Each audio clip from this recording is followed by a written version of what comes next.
Quick, identify the books. All right, hello everyone, and welcome to the Robot Party. It's the first Robot Party of 2015, so from now until, I guess, maybe a year from now, then we'll have robots taking over the world, right? Absolutely. Okay. So, what the Robot Party is it's a Google Plus Hangout. That's how everyone is able to join in here. And we have people who are all really cool robot builders who decide to show off what they've built so far. And if it's working, then we can see it working. And if not, then we can see it in pieces and then eventually, hopefully, see it working. The Robot Party used to happen every single week. We took a bit of a break, and now hopefully we'll be looking to make it more of a regular occurrence again. And maybe with some like famous robot builders too. That would be cool. Okay, so with that, I think we're ready to show off everyone's robots. So first up is Vlad. Can you give a description of your robot? Actually, I don't have yet robot to show off. I have some bits and pieces like Raspberry Pi and tons of sensors. I'm building full house automation with many different sensors and many different temperature information, heating panels, etc. And I want to have all of these fly together and work together. So basically trying to bring up a lot of different things in central automation piece. And if you guys have any thoughts and ideas, you're absolutely welcome to impact. So what I've been doing so far, I have ceramic thermal panels, and I have old house, not this one. This one in center of the Silicon Valley, but in south of France. And a unique challenge over there, I cannot install central heating system. House has close to the 24 rooms. Wow. And 24 rooms, altogether it's about 24 rooms. So 24 unique temperature allocations, and I want to have all of these work independently and energy efficient. So this is really like a robot working with climate data, well, climate data for that specific environment. Pretty much, yes. So choose an environment, it's a Raspberry Pi, because it has pretty much 1 watt energy consumption. And we'll have Wi-Fi communication to each remote location. And right now I'm experimenting with a bunch of circuit breakers, remote circuit breakers. And one of the challenges with the circuit breaker, I need to actually have, in France it's a 220 volt. So I need to actually break 220 volt with a Wi-Fi communication, Wi-Fi or Bluetooth. It doesn't pretty much matter. So I found Ubiquiti, which does this for me, and it has cheapest solution. It's a 3 different power circuit breaker for $60 plus. I have thermosensors with the Ubiquiti. Okay. So, have you found anyone else online who is sort of doing the same, like, robot temperature, like, environment sort of Unfortunately, I can't. I mean, it's truly unique situation, and I think that could be absolutely expanded. I mean, Yeah. I'm finding rare pieces, like for example, thermosensor from Ubiquiti caused abnormal lag, and as a substitute, I found really nice solution from the Texas Instrument. They have SDK, which cost not that much money, but it's a Bluetooth solution. So as an integrated part, I want to have all of the vacuum machines working together as well.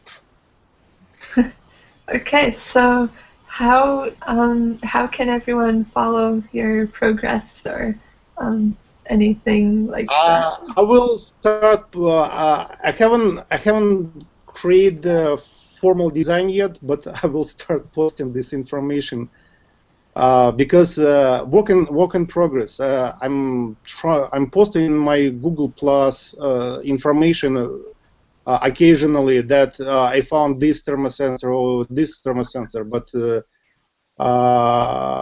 what I can do, I can post with hashtag house automation, and people can actually try to find. I mean, try to follow it. Yeah. So if you guys like, hi. Oh, I think that was just someone's background Oh, sound. it was the echo. Hey Vlad, can you hear me? Hey, yes. Hi, my name is Adam. I've actually built a few servers, like what you're talking about, home automation servers. What I typically use is Python, and I'll build like a small server to interact with Arduino, so we can take in sensor data. And also, what I've done is built some Python programs to also parse information about like possibly future climate events. So like say if the weather is nice or going to be tomorrow, it might turn down your thermostat. You could build kind of like a difference engine as far as like how much power you want to use. So you can set some different temperatures that you're comfortable with, and it would try to get you, the algorithm would try to give you the best case scenario, so the most efficient, I guess, heating system. I mean, I could help you with that project. I've got a few things myself, like I said, I've built. I'm not sure exactly what you're trying to incorporate into it. Like also with on my server, I've built some visualization so you can see like in real time like some of the data coming back from the servers. And usually, like I said, I use Python, so we use like modules like sockets or Cool. sockets in order to get that information. And you don't even need to use like typically Node.js. Python will do it. The only issue you have is port forwarding out that information. So if you have routers like at a firewall, you need to port that out. You can do that. There's also ways around that also, which I've investigated, which is like SSH tunneling. You could use an SSH tunnel to tunnel that information out past a router. So I use that in the case where if I'm making a telepresence robot, like we wanted to give a demonstration, say at a public library, I'm able to port out the commands sent to the robot from the web server with that SSH port. So, I mean, there's a few things that you can do. Excuse me for interruption. You're talking about telepresence robot. You actually using Cisco telepresence platform? Yeah, I've built telepresence robots, a few of them. Yeah, we even we didn't control one, but you showed it on the Robot Party maybe. Yeah, those are wild. I've actually got a more sophisticated system at this point. Oh, that's so cool. Yeah, my whole point was is that. By the way, I will be able to provide feedback about telepresence. I work in this BU. Okay, cool. That's pretty awesome. Okay. One reason I brought up telepresence was because it's what I use to investigate how to get information back and forth. And what I've actually done is built like a serial line over like a TCP socket. So you could actually plug in any, like say an Arduino, and then connect it serially over the internet to another program or even another Arduino. I use Python in order to do that with sockets and like a SSH port if I can't port forward through. But it runs pretty quickly. Like I said, it just depends. And I've actually tested this over cell network, so it doesn't necessarily need to be bound by a landline either. So basically, you fit in local. Okay. You fit in local system, and this local system fit external, right? Right. Charge. All right. Thanks for sharing that info, Adam, and thanks for sharing your project, Vlad. Just have to keep moving to the next robot, but yeah, hopefully this that helps. Yeah, get in touch with me, and like I said, if you don't have anything built, I can point you in the right direction. All right. My work's still in progress, so I'll post stuff internally and on my Google Plus stream, and any impact would be welcomed. Cool. Next up is Robert, Robot Goldfish. What? Ooh, you have a cool-looking robot back there with metal rods and stuff. Yeah, just last weekend I finally got around to building a sphere bot. So I only just got it working today. So what does the sphere bot do? Well, it's a open source version of the egg bot, and it does things like this. Can you? It's cool. I can see it. It's a golden snitch. It prints onto eggs, or this is a ping pong ball. And I've been wanting one for a long time, but I finally got around to building it. What is it comprised of? What are those blue pieces? Oh, I printed out. There's when I write it up, I'll put all links to all the files. But it's I got from Thingiverse the files to print the sphere bot. So it's printed pieces. It holds the motor, the bearings. So it's just pretty much not a whole lot of my original design work in it, but just printed out and put together. So not incredibly special, but it's kind of fun. How does it know what to draw? Well, there's an open source program called Inkscape that lets you do vector graphics. There's plugins that put out G-code. And then I have a Arduino hooked to a stepper driver that does the control of it. So it's you put in the artwork yourself, so you can print anything you want.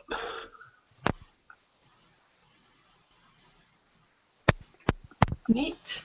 But what I would like help with, if anybody knows, I got a couple of these little LiPo batteries online. They seem to be like a rather standard small drone type battery, but I'm having trouble finding the connector for it. So if anybody knows about that, I'd appreciate. Let's see it again.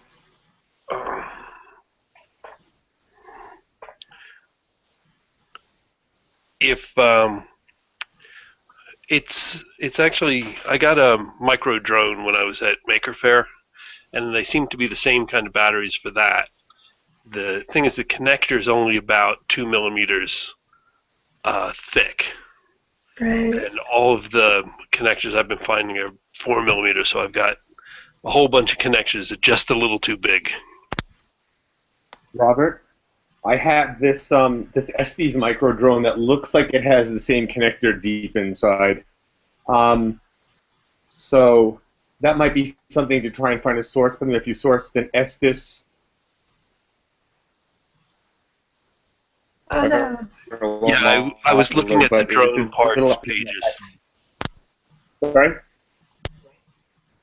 I was looking at the drone parts pages. Okay. And they have the battery connectors, but not the surface mount circuit card connectors. Sorry, for some reason Google Plus keeps making a ding sound on my end. Yeah. That just did it again. Okay. How hard is it to make a JST connector? I actually use them at work a lot. It's to make one. You mean to assemble it from the appropriate parts? I mean, how to like crimp the wires into a JST. you pretty much need the JST connector crimping tool. Oh, dang. Can you But what 3D print I'm it? trying to get is a surface mount circuit card connector. Ooh. Hmm. Are there two goldfishes there? Well, yeah, there's RG2, which came out for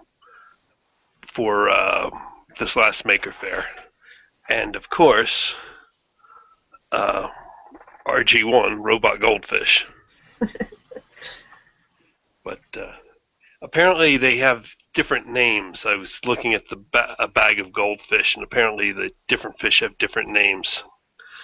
This one is called Finn, apparently, officially. But that's just their marketing people.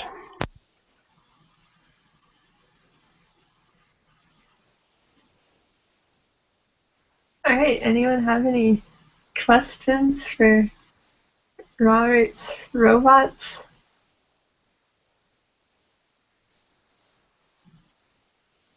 Can we see the can we see the sphere bot printing live, and then by the end of the party we can see what it's drawn? Yeah, I can plug it in. Hang on, I'll do it in the background. All right, cool. Thanks for showing off your robots and everything. All right, next up we're gonna go to Atom. Yes, and now behind him. That's so cool. What's the name of your now? Or that now? The name right now is named Axiom. Axiom. Cool. I hadn't planned on demonstrating him. I was just kind of programming him to do some basic like play catch type of thing. But also I was trying to add some more sophisticated recognition of like graphics.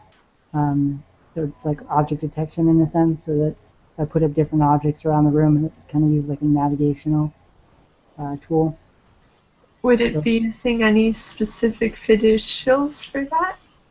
You could. I haven't really. I'm pretty well versed in OpenCV, but I haven't really looked at the. Unfortunately, I haven't had time to go through like the now key stack to see exactly what is implemented. Like I think they're running an older version, and I'm using like the, or at least older version of OpenCV, and I'm using the older version of the now key, which is not the latest and greatest. I know they just updated it.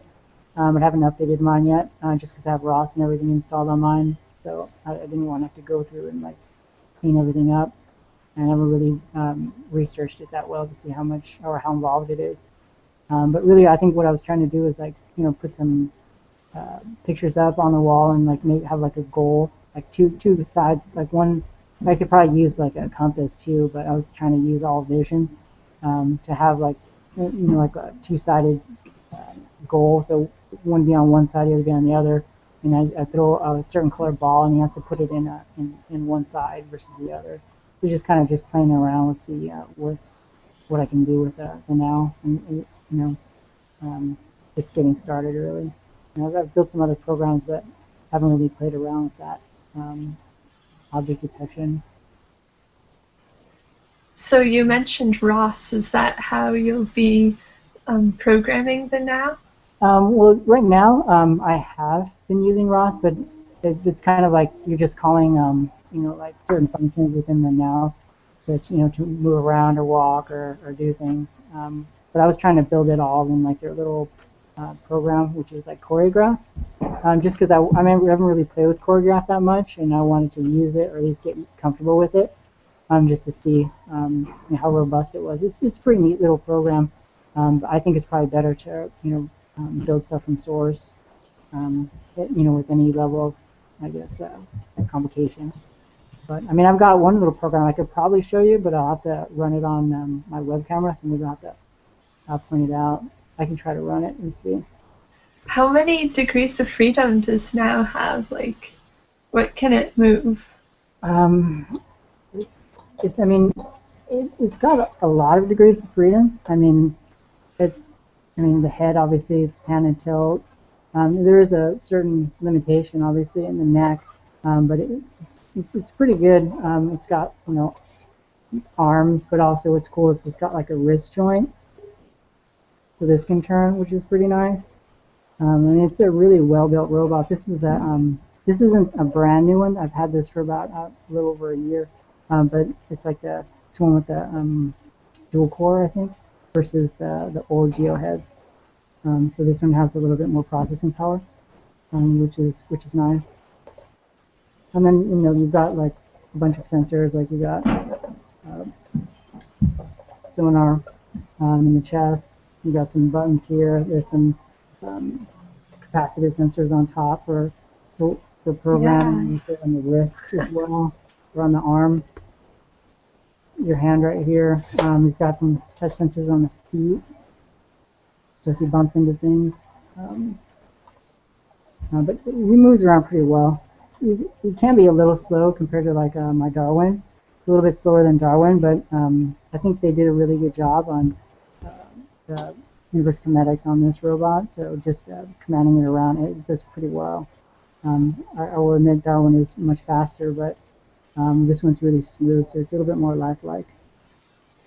Cool. Adam, do you do analysis inside the robot, or you actually process externally what it's supposed to do? Well, if I build a program, you can do it either way. With ROS, usually I'm going to do more complicated programs. I'll process it on the ROS computer and then send the commands to the robot. But like typical vision projects, like picking up balls, detecting objects, moving around, navigating, you could actually process it internally. The choreograph, what it does is it'll compile the program for you and then send it over to the robot. So you can compile straight to the kernel on the robot, but you have to SSH in. There's no real graphical front end or GUI. So it's just kind of a headless server in a sense, and you can connect to it, and that's what Choreograph does. So Choreograph has a bunch of, it's almost like the NX2 robot. I'm not sure if anybody's familiar with those. The Lego robot, Mindstorms. The programming environment is very similar to that. So it's pretty easy to understand, but then also you have the ability to add, because I use Python within Choreograph, so you have the ability to put in actual Python script on top of these drop and drag commands. Oh, cool. So you can mix the scripting with the GUI. Yeah, so you don't really have to... I'm sorry? Does it have one camera or multiple cameras inside? It's got two cameras. The eyes are just LEDs, just for looks. But then it has one camera down here where the mouth is. That's, I would assume, for tracking balls, objects that are down low. And then it has one on the top, right here, like almost like a third eye. And it's used for, I assume, like facial recognition. So when it's talking to somebody, it doesn't have to look all the way up with the mouth camera. So it's pretty nice the way they design that as well. So basically, it's like almost stereotypical stereo objects, and try to process with depth of the field, right?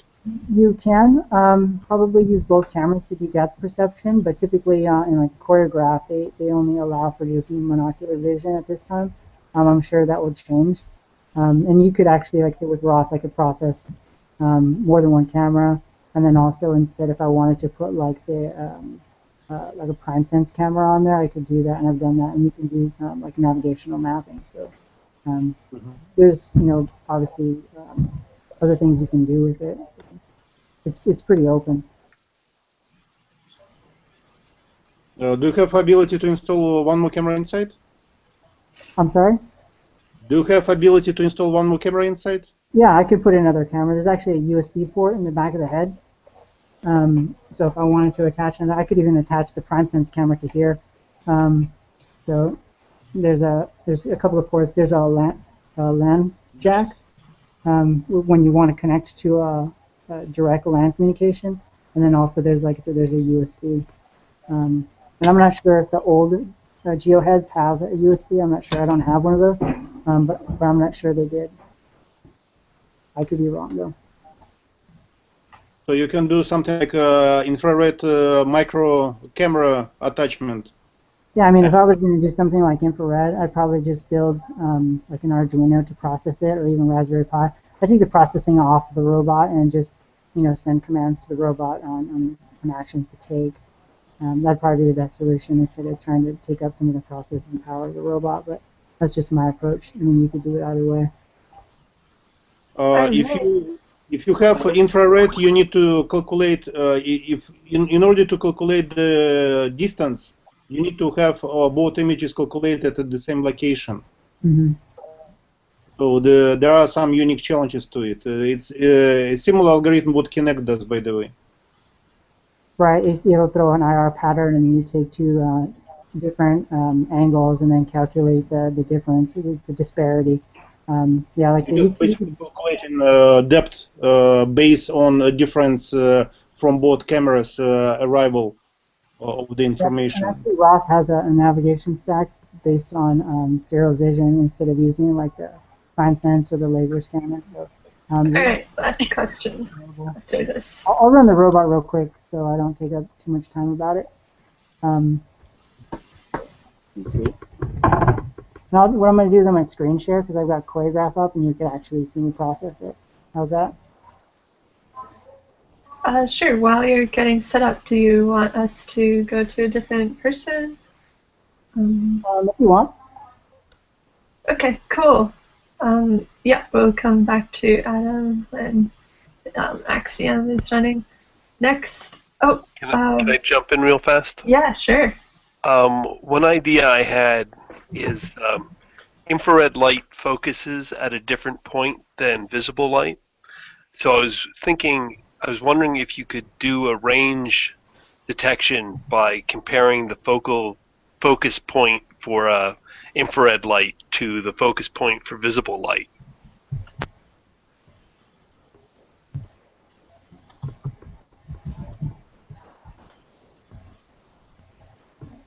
It's I'm getting crickets.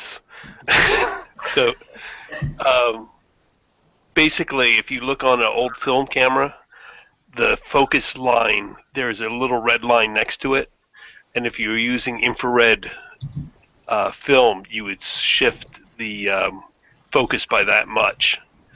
And since it gives you 3 points, I was wondering if you could figure out the distance using only one camera.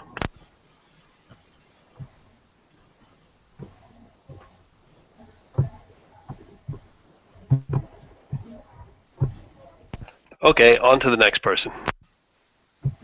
Okay. Maybe someone who's watching the recording of this will be able to answer. All right, I'm ready if you want me to. All right. Well, first we'll go to Michael, and then we'll come back and check in with your Axiom robot. Okay, Michael, that's a cool-looking groundhog robot. Tell us all about it. Lion. It must be a lion. Maybe it's a sloth. We can hear you, but it's quite faint. Try yelling. Can you hear me better? A little bit. It's like you're in a different planet. How's that? Can you hear me better now? Yeah. A little bit? Yeah. Well, I just got this robot in the mail.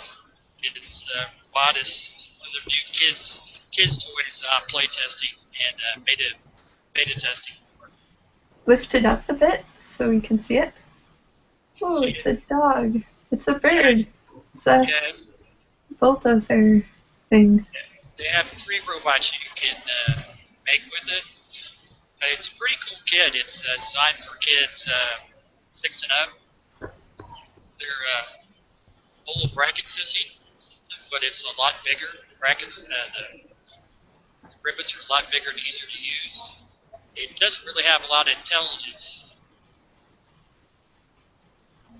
and it just moves.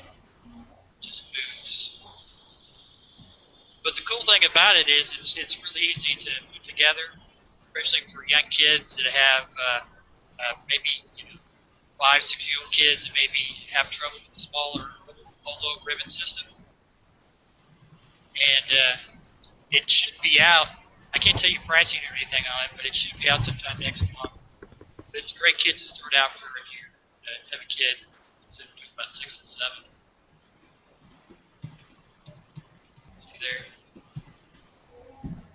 So you heard me on that. The other thing I was going to mention real quick is that Robo Games is coming up really quickly. It's April 3rd, 4th, and 5th. So if you want to register and get your robot in, now's the time. I think the registrations are within like 50 days. So, I'll be sort of running most of the humanoid areas. Like from Adam with us now, that would be great. Sounds like he's doing a lot of the programming necessary to do some of the autonomous competitions. There he goes. He got his robot ready, so. Alright, let's see Axiom do a program, or act out a program. Let's see Axiom take over the world. Oh, can you hear me? Yep. Okay. Let's see if I can set this up. So I'm gonna screen share real quick so you can just see what I'm doing.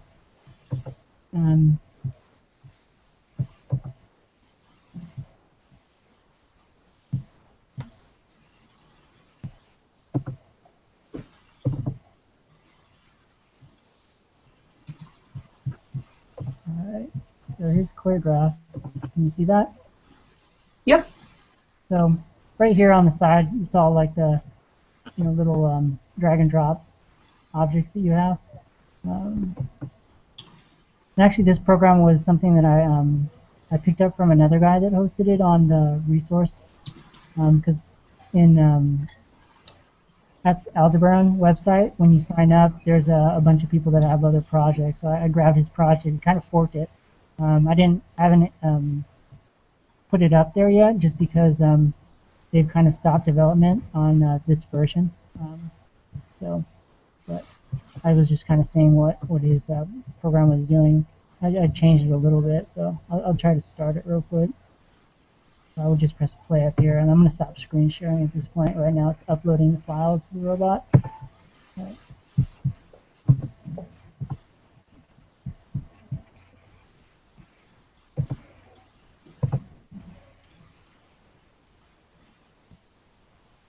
Okay. You see the camera yet? There it goes. All right. So I think it's been uploaded now. So I programmed so if I touch the head, it'll start the program. Hello, my name is Axiom. I am a friend of Adam's. Did we? Would have to play question.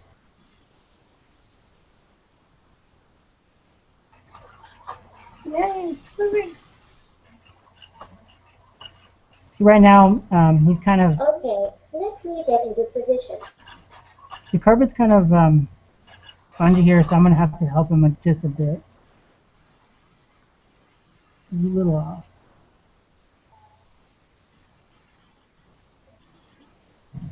Good. So he's got sensors in his hand, so he knows when the object is when it's in his hand or not. Wow. So he's just going to keep playing with the ball, following it around, picking it up. Like I said, I was just playing with this choreograph before I updated to the new version to see if I liked it or not.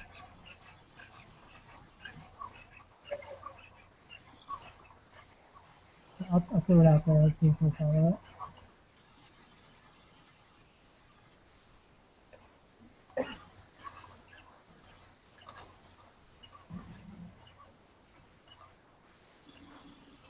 Okay.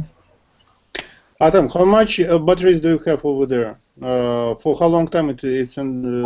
Robot will last probably, depending on how long it's running continuously, all these motors, Okay. probably 30 minutes. It's hard to say. I usually keep it plugged in. So about 30 minutes? Yeah.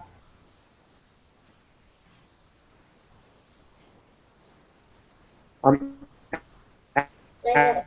I'm just holding him back so he doesn't fall over. Is that Adam? Spongy. Hello? Yeah, yeah, we can sort of hear you now, Raymond. Anyways, so that's all I got.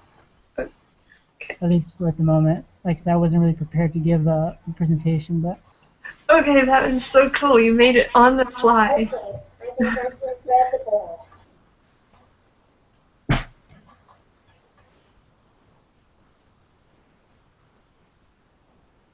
Man, that was so cute for a robot. And intelligent, too. Oops, looks like I can pick it up. Can you help me?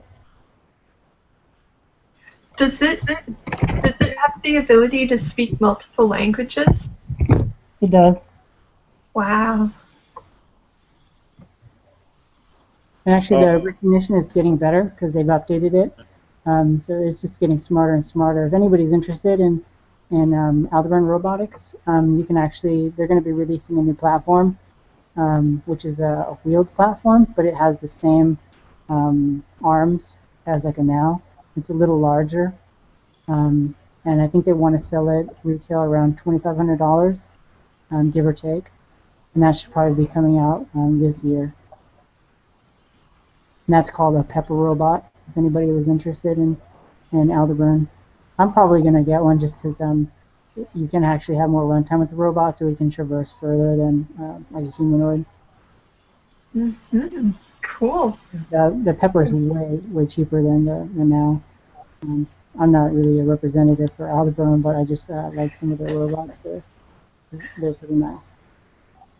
Atom, can you put a name in the chat window? What you mentioned, Pepper Robot? Yeah, of course. Thank you. Yeah, many people are wondering how Sony could sell the Pepper for $2,000. It's I think I think what they're trying to do is also, from what I understand, is that they're also going to give like a service. So I think you'd pay like $2,500, and then there's going to be an upfront fee like every month for $100 for services. So I think that's Also, Pepper, is my audio not working? It's working now. but like I said, this stuff it's still really. Okay. Go ahead.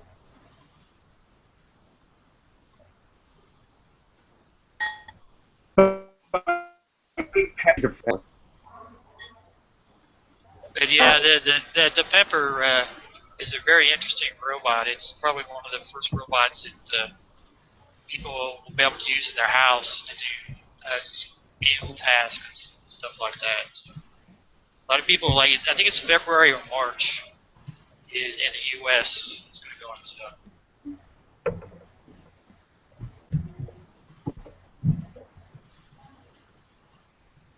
All right, well, thank you, Adam, for showing off the now for us and making a whole demo when it was all on the fly. That's so cool.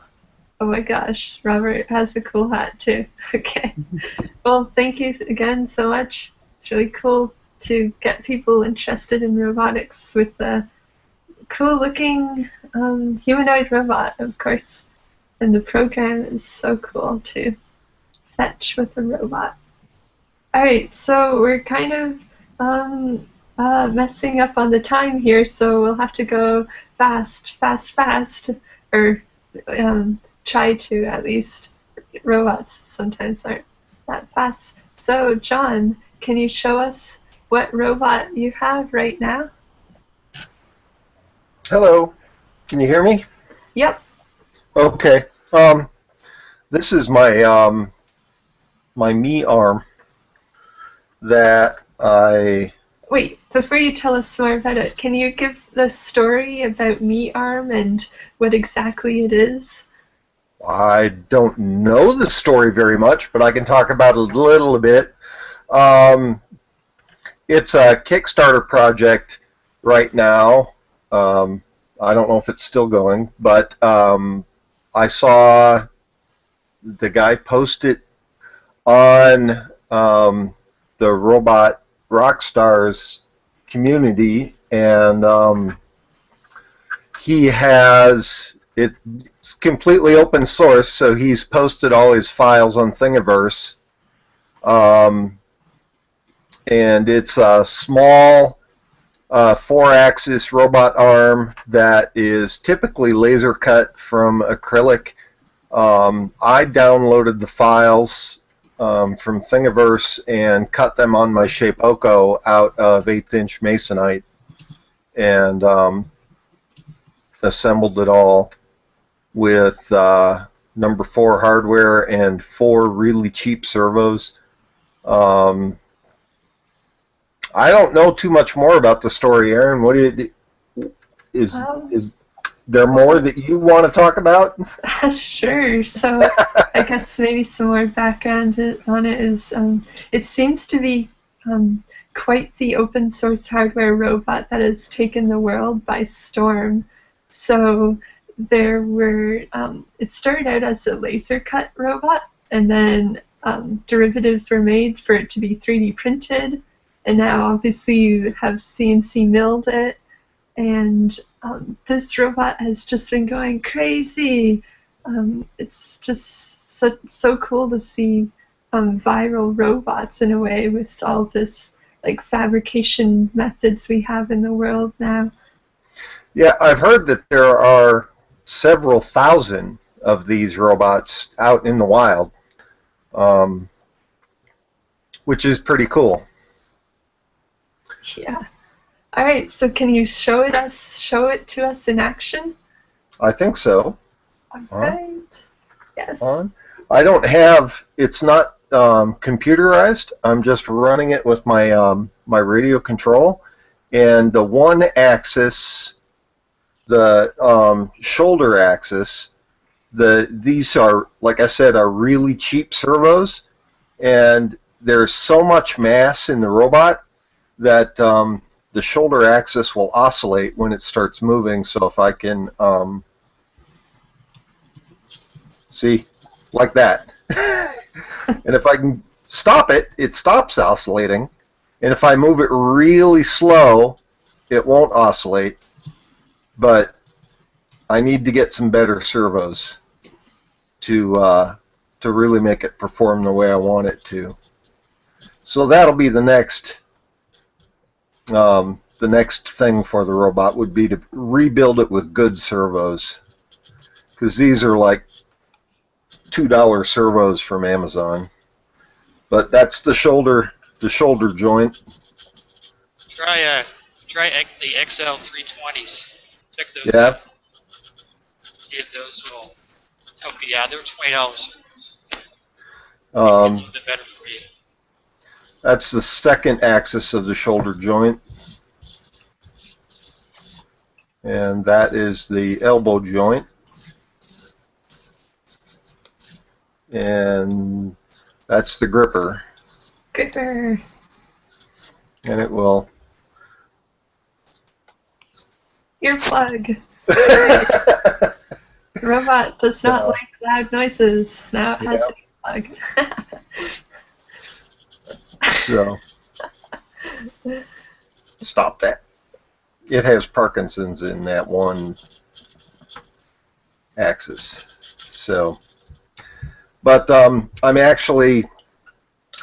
going to recut the parts in fiberglass and get some better servos and make a new one. But this one was just a test to see if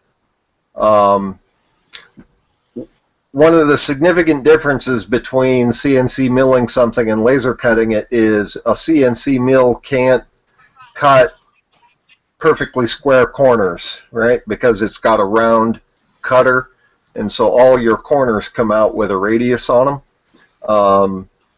And I wanted to see how big a deal that was in these parts, being able to assemble them with that small radius on them. I use a 1.5 millimeter diameter cutter, so I wanted to see what that 0.75 millimeter radius on all of the corners would, how big a difference that would make in the assembly and how things fit.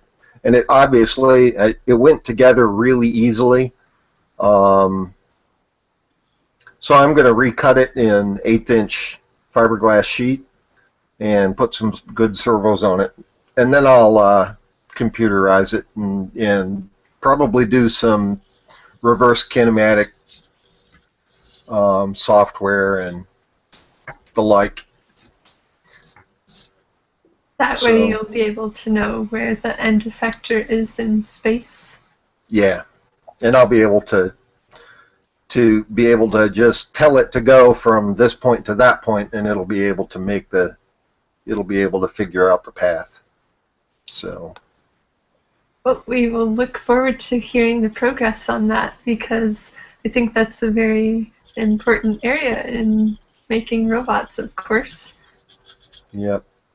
So I've wanted a robot arm for a long time, and this is the first one I've found that it was really cheap and easy to put together, and so I like it. I think it. I forget the designer's name, but I think he did a bang-up job on it.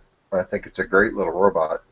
Yeah, so the designer is Ben, formerly of Phenoptics, which is sort of like a UK electronics place that I think it would resell Adafruit stuff, so that way they wouldn't have to wait too long to get their goodies, their electronic goodies.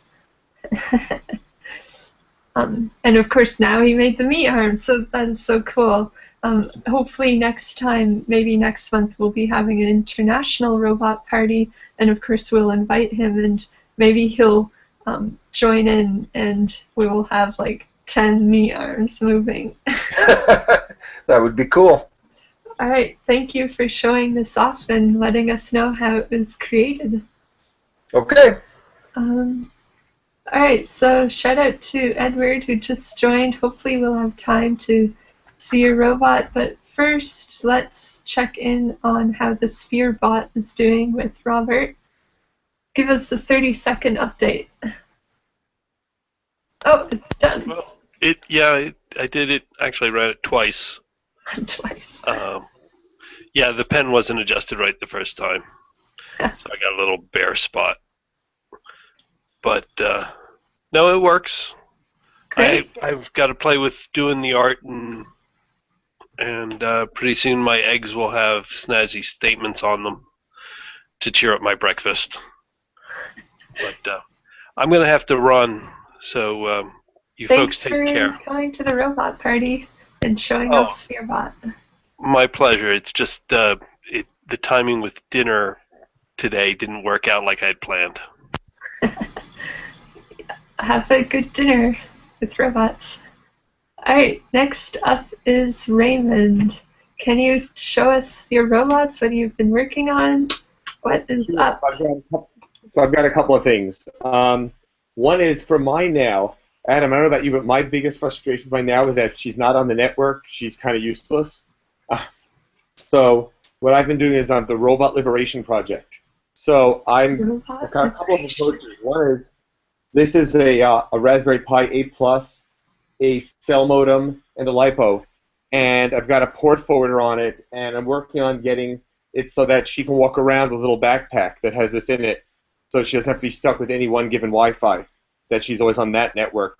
And it'll connect to an external Wi-Fi network or fall back to the cell modem. So this way I can take her out and still have her be useful. And I've got this working, but then I realized I could probably just write a port forwarder on an Android and use any $100 Android unlocked phone and get better battery life. So I'm probably going to go for that instead of using this, because this thing's, the battery's, burning out in like, an hour tops. And the other thing, but hopefully next robot party, I'm going to have her liberated and working with this, so I can actually maybe demo her from outside and show that she can be social. The other thing I wanted to show is I've got this. It's a PiBot from STEM Center. I was using it for some classes on robotics I was teaching.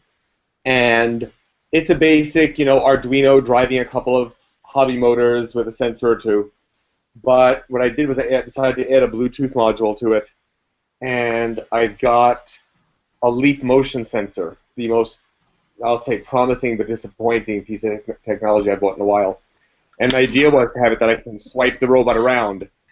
But what it really does is run off cliffs a lot because the leaf motion sensor doesn't really live, at least my experience is, it's not living up to its promise. So I'm looking at instead moving to, I just picked up the Skywriter, still in the anti-static bag. It arrived a couple of days ago. The Pimeroni, it's a gesture sensor that works with a Pi. So it doesn't do all the modeling that the leap motion sensor tries to do, but I don't really need that. I need to see swipe left, swipe right, forward, stop. So I don't really care if it knows my individual fingers or not. I'm not giving any finger-specific gestures. So my plan is to go away from the leap motion sensor and try and see if this thing is more reliable. Because, leap motion, I mean, their demos look great, maybe with enough. Maybe it might also be that their Python SDK isn't quite as useful as the C++ one. But using the Python one, I haven't really gotten a useful amount of robot control out of it. And I don't have a robot to show at this point. I can show this thing running off the desk. But no, we don't want to see robots hurting themselves. Yeah, I don't want to see a robot lemming take a dive. And the robot liberation project is really what I'm focusing on now. Getting this, or like I said, writing a good port forwarder on Android might be the better solution in the end. Because here I am cobbling together hardware, and I realize, I can buy a $100 supercomputer with a cell phone modem in it for $100. So I'll probably end up doing that instead.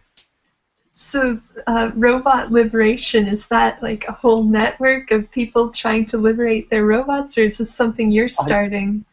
It is a network of one at the moment. Oh, so other people can join in too. Oh yes. Soon. Adam, as you've got a Now, I would be honored and glad to have another Now owner who's interested in liberating their robot. And this way, Axiom can break free of the confines of Wi-Fi.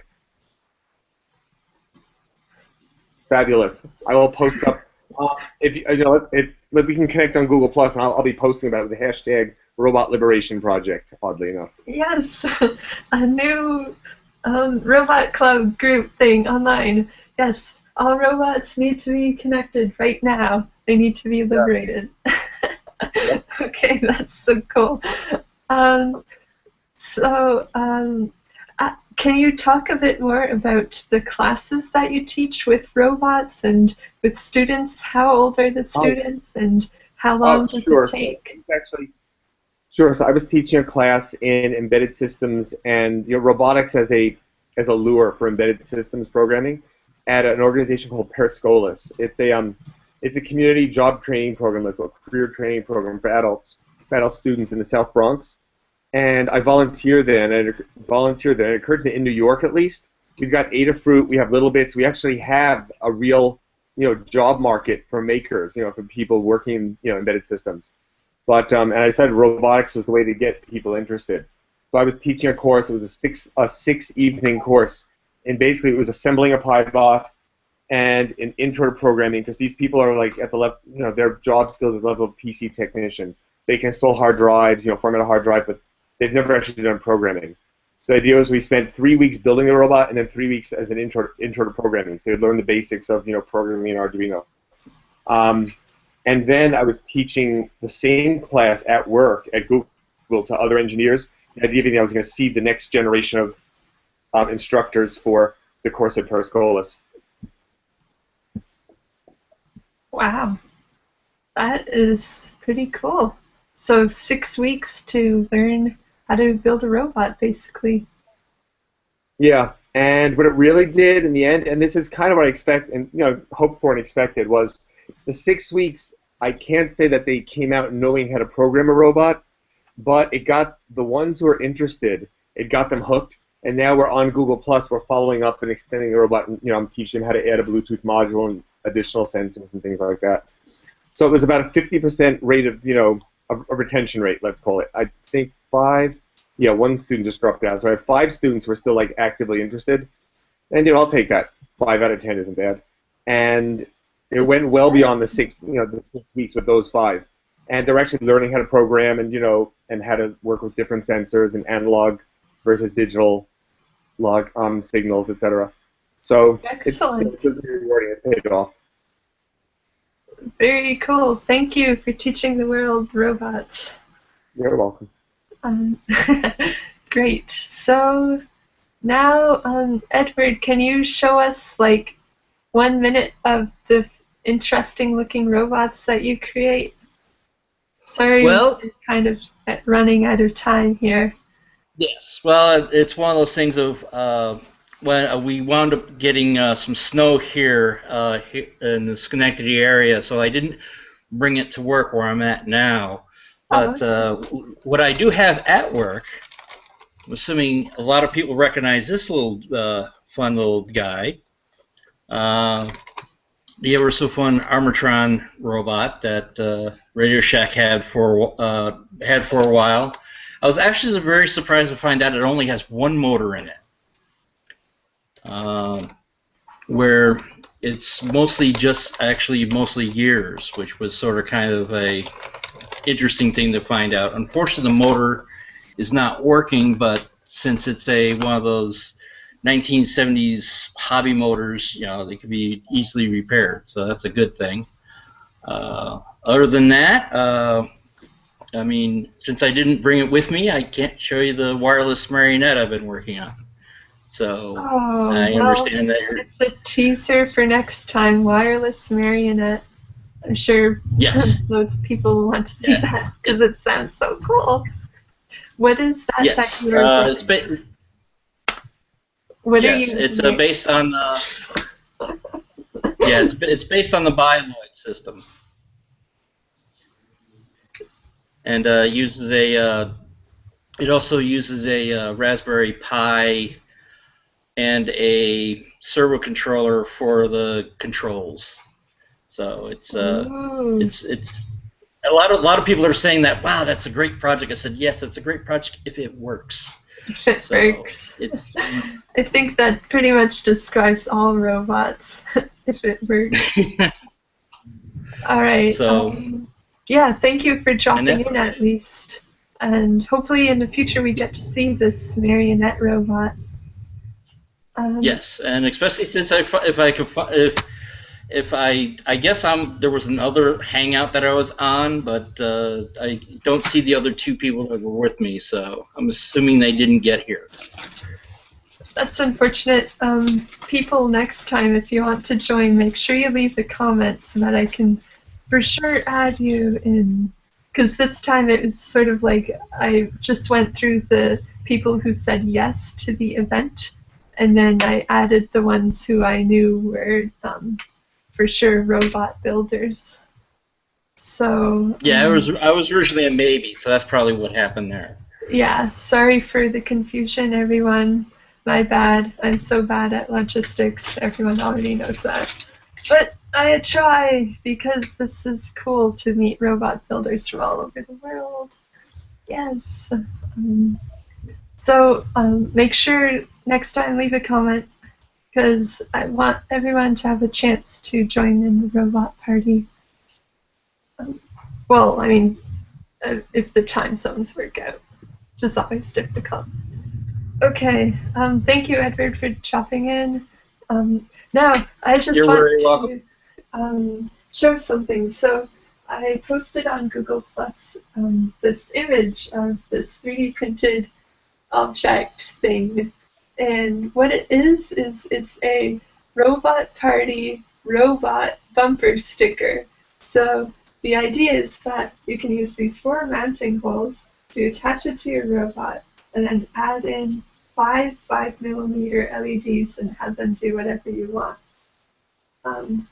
Now, my whole idea behind this is that eventually I want to have a Robot Party robot dance-a-thon contest. So no matter what the geometry is of your robot, most of the time you can make it move in different and cool ways. And if you synchronize it to music, it will look like it's dancing. So I was wondering what everyone's thoughts were on that. If we had a robot dance-a-thon contest, would you participate? Even if there were no prizes, but maybe there could be prizes? I would definitely bring one of my robots to dance at a robot dance-a-thon party. At least one. Absolutely. Yes. And I can probably find prizes too. Okay.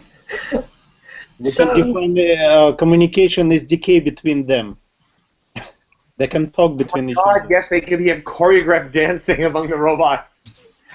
How would we account for lag in that instance? But still, that would be so cool. Yeah, we'll make it work. So I think the only rule would be that you would have to mount the Robot Party robot bumper sticker onto the robot. Not a problem. The reason Actually- why would be because, well, it's on the Robot Party, and it's just cool.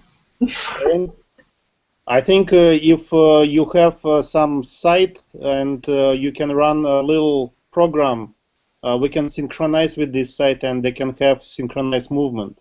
Oh yeah, we could use Sauce.io like Adam was mentioning. We could have the Arduinos connect via TCP to a web server. Maybe we'll all get maybe I'll get an EC2 instance running, and then we could all have them communicate via some sort of API through WebSockets, and then even have buttons for the audience to press to make them dance. And then it would be pushed down via all the TCP sockets. Ah, this is so cool. All right, so I think we got some pretty sweet ideas now. Synchronized robot dancing. Okay, yeah, cool. And yeah, behind here is just a laser cut robot party thing that we made. But as for the Robot Party robot bumper stickers, I can put up the 3D file online, and I think that if we send it in an envelope, like snail mail it in an envelope, it should arrive okay. So that would just be like a stamp or so. So I could probably send them out to anyone who doesn't have a 3D printer. But no guarantees that it would arrive okay because of the rollers may like snap it in half or something.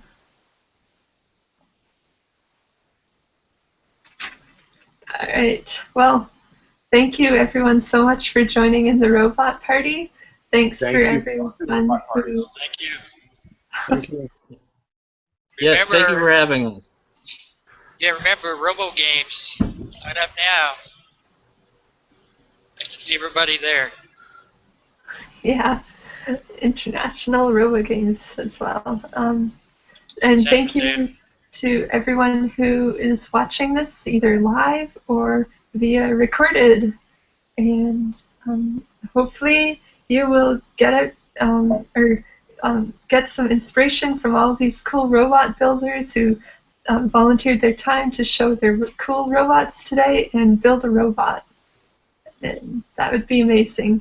You can find us on Google Plus Communities, Robot Party Rockstars, or just follow me on Google Plus, and I post a lot about Robot Party. And of course, follow all of these cool robot builders who I'll share the circle with later on. Thank you, everyone. Thanks, bye. Bye-bye. Thank you. Bye-bye.